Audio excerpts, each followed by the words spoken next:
Oh yeah, I did a couple of years ago. I'm trying to take the guys through.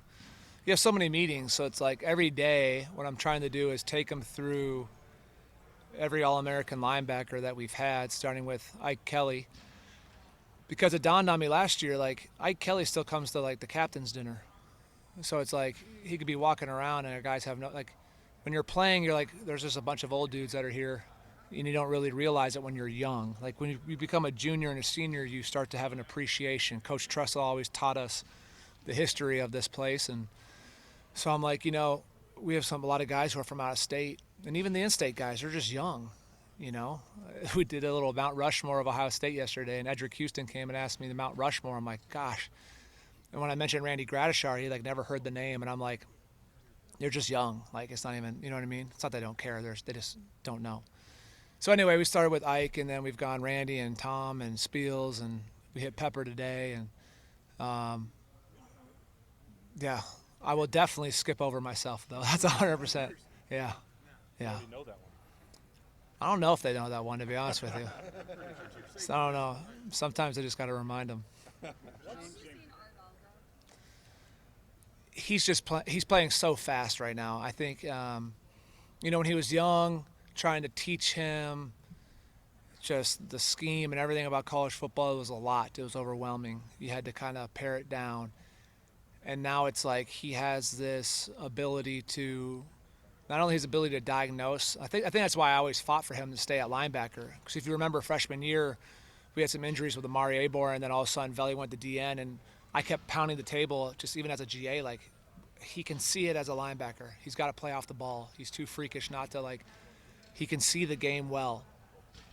And I'm like, if we keep putting him on the edge, then you lose that vision of seeing the game in the middle of the field. You see it all from like this way. And so I'm glad we got him back. And then I pounded the table for Sonny to move the linebacker. Um, but I think his diagnosing ability has just sped up, and now he can come off the field and he knows exactly what he did wrong on a play or what he did right and how he could change it the next time. And I think that's just growth. Um, and I told him like he's not a very vocal guy, but I'm like your play speaks volume. So like your way of leadership can just be with how hard you play. Like everyone around you can like just catch that leadership by how hard you're going and be inspired by that. Like you don't have to be Cody, you don't have to be Sonny. Like everyone's different in how they lead. Just be authentically you. You said too freakish to keep out of the linebacker room. What were those freakish traits that stood out about him? Oh, it's just physical. It's violence. It's violence at the point of attack, and his ability to run. I mean, violence and ability to run. Like it's, um, he can do a lot of different things that, you know, you dream of when you get to the linebacker position. He played a lot last year as a role player. How different does he kind of carry himself this year? I think he has a lot more confidence. Him and Sonny and Peyton, all three of those guys have a great rapport together. I really feel like all three of them. I view all three as starters. Whether we're three backers or two backers, I think they're all just starters and they're pushing each other in that way. But I think he's just confident, and I think Coach Patricia loves him, believes in him deeply, which I think has helped boost his confidence as well. And I think if you talk to many people on our D staff about Arvell in general, they probably would all use the word freak to describe him.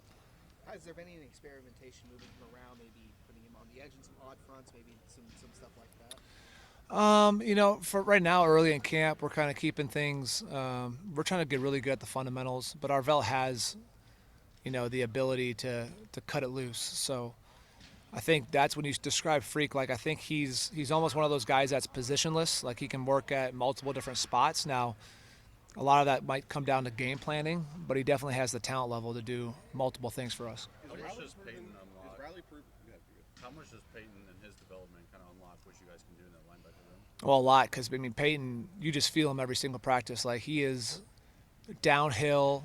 You can sense that wrestling background. That's why I loved it when we recruited him. I first developed my relationship with Peyton when I was at Notre Dame, trying to get him to go there. And then when I came over here, it was like one of the first phone calls I made was to Peyton, and to make sure that we were kind of getting on that recruiting train. And then we ended up getting him. He's downhill. He's physical.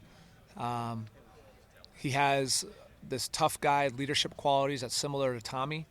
And it's just like, when that ball is run between the tackles, that he's going to go down there and just, like, you'd be surprised if he got through a practice without chips off of his face mask, And obviously that's the way that I think the LB position should be played. Where is he in relation to Arvell as that third guy last year and Cody the 2 years prior to that? I see those three as, like, they're all just right here.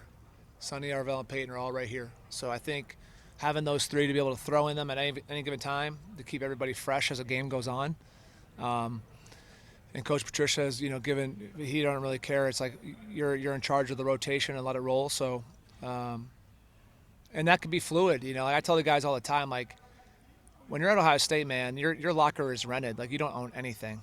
Like it's rented. These numbers are rented. Outside of like the GOATs who are players, Heisman's and Bill, like those numbers are all rented. There's always going to be a number 33. There's always going to be another, 20. Like, so same thing with like you can have to go out in the field with Arvell and Sonny, and next thing you know, if like the week of practice doesn't show focus and dedication and improvement, then it could be Peyton and whoever. Like it's all fluid. Like that is not concrete. I said the depth chart's never concrete. It's always moving. So it's all about their play and practice.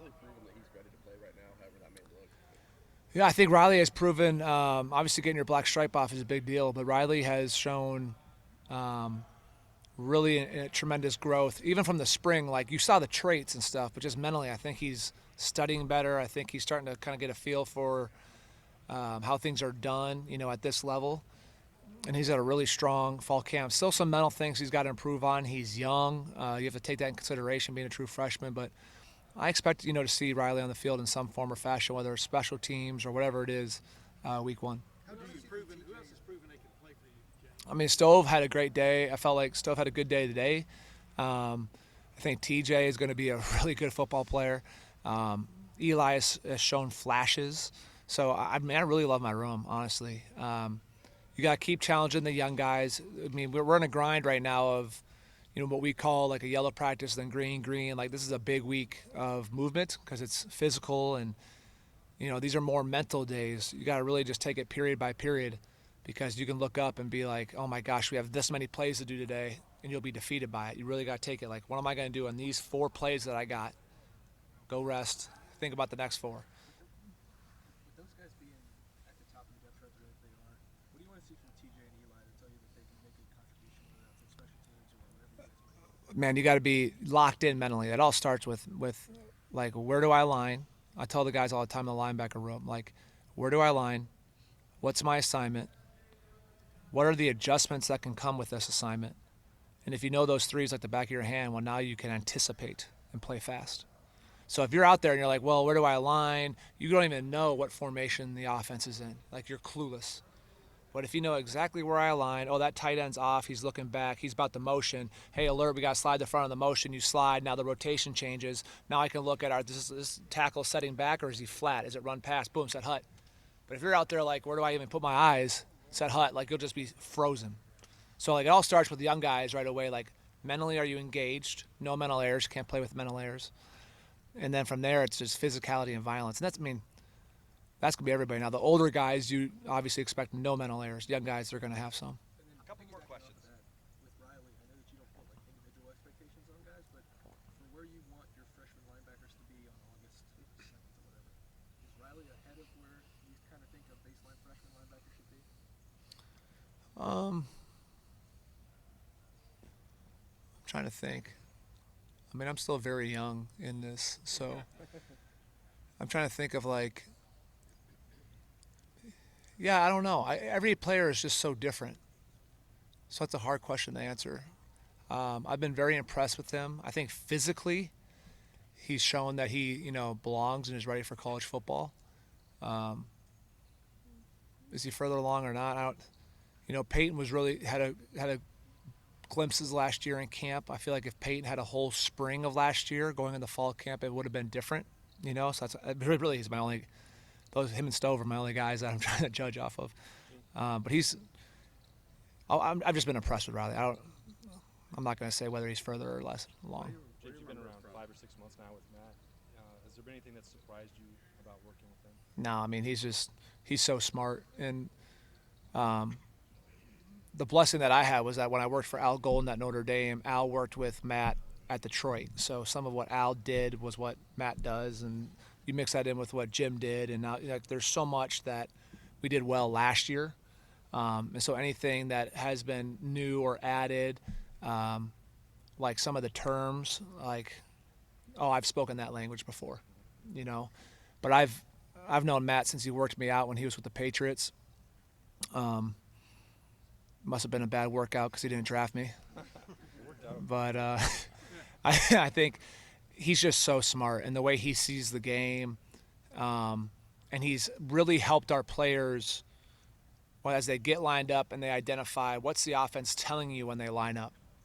Like, don't just go out there. Like, they're telling you a story every single play, and a lot of times they motion and shift the window dress, the same formations and the same routes and the same runs. But one tight end's tight, the other one's deep and tucked in. Oh, hey, alert, pull, power. Like, call those things out.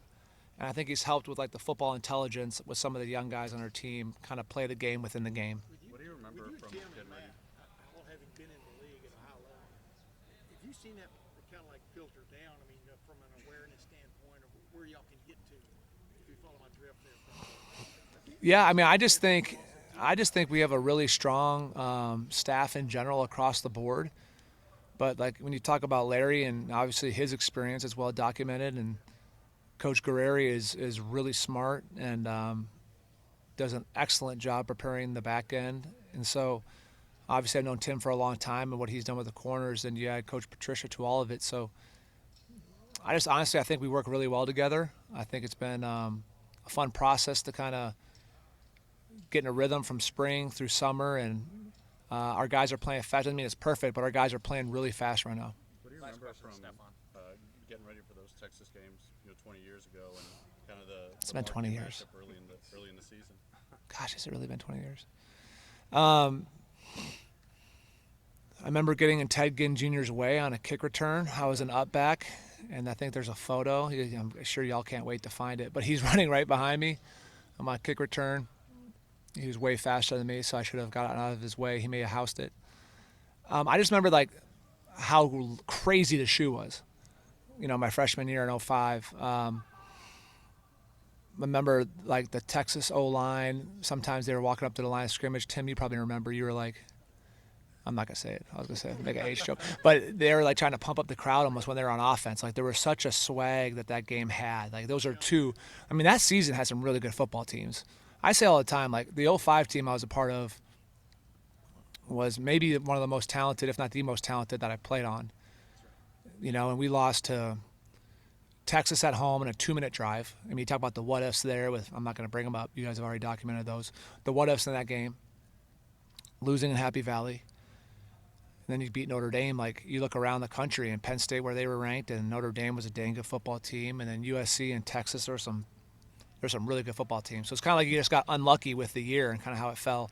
And then 2006 going down there, I just remember, like, in both games, the pageantry around it is why college football is so beautiful. Like, amidst everything, it's 1 versus 2. It's Texas, it's Ohio State, it's the history, it's the burnt orange, it's the scarlet and gray, and you're like, what else do you want? It's everyone. All the eyes are on it. And so I think Coach Day's done a really good job preparing our guys to, like, visualize that now. Don't wait till game week, but visualize it now. Like, visualize RVs out there, visualize tailgating, visualize hearing the band practicing, and kind of getting your mind right for that, what that's going to be like.